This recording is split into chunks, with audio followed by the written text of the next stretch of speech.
Hello, I'm Pat O'Hare, Chief Market Analyst for Briefing.com. Today is Monday, November 3rd, and in his latest Big Picture installment, Briefing.com CEO Dick Green provides a review of the facts and what has caused this bear market. The problem, Dick writes, is a liquidity crisis within the financial sector and the tremendous uncertainty that has produced. Correcting this will take time.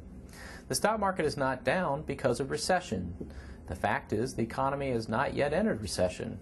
First quarter real GDP was up, and second quarter real GDP was up. Third quarter real GDP was down at a fractional 0.3% annual rate, but one minor down quarter does not rate as a recession, and we expect that to be revised to a slight positive with the next GDP report. There have been plenty of periods of weak economic growth similar to 2008 or worse that produced nowhere near the stock market decline that has occurred. Earnings growth has been surprisingly good, at least outside of the financial sector. Excluding the financial sector, third quarter earnings will be up about 10% over the same quarter last year. The only real earnings problem has been in the financial sector, and that has been huge. Weak earnings simply are not the cause of the broad stock market decline that has occurred. All stocks have been dragged lower by the huge problems in the financial sector, not necessarily by their own earnings trends.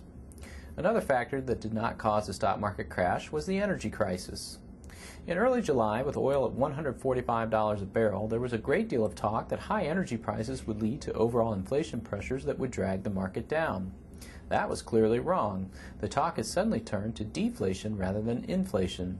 High oil prices were a problem, but the impact was vastly overstated. It is often assumed that there is a credit crunch. In terms of the classic definition, this simply is not true. The H8 data clearly show that throughout 2008, commercial and industrial loans to businesses have continued to rise at a steady pace. Normal businesses have been able to get credit, at least until recently. The real problem for credit availability has been solely within the financial sector. Yet the stock market is not down because there has not been enough credit available to normal businesses. The factor causing the stock market decline is a liquidity crisis. Dick explains how the liquidity crisis came about, but we won't get into the details here. The bottom line is that the firms became uncomfortable extending credit to financial firms that were becoming less stable. A crisis in confidence in the credit markets developed in which financial firms could not get short-term funding. That led to the demise of Bear Stearns, Lehman Brothers, hedge funds, and other financial traders. As these problems spiraled out of control, the Fed and other central banks flooded the credit markets with easy credit. It has not helped. Fear became overriding, as evidenced in the LIBOR and other short-term money market rates. A moderate decline in the stock market turned into a crash. This in turn has now led to such dramatic talk of global recession and depression that in many ways the talk has become self-fulfilling. Now, unfortunately, the liquidity crisis has led to the likelihood that economic and earnings problems will develop. So what does this all mean? Analysis of traditional fundamentals hardly matters at all at this time. There clearly is value in stocks if stability returns to the global credit markets within the financial system. Yet there are now fundamental problems that are developing. Economic growth will be sluggish, possibly well into 2009. Earnings growth will slow because of the economic slowdown and will be worsened by the now strengthening dollar.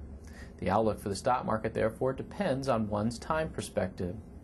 For those in 401k plans for the long term, this will prove a great opportunity. This low period of stock prices simply means acquisition over time at bargain prices. For those looking to recoup lost value within a few years, the outlook is problematic. To read Dick's article in its entirety, put your cursor on the RView tab at the top of the page and select the big picture, which is the fourth page listed on the drop-down menu.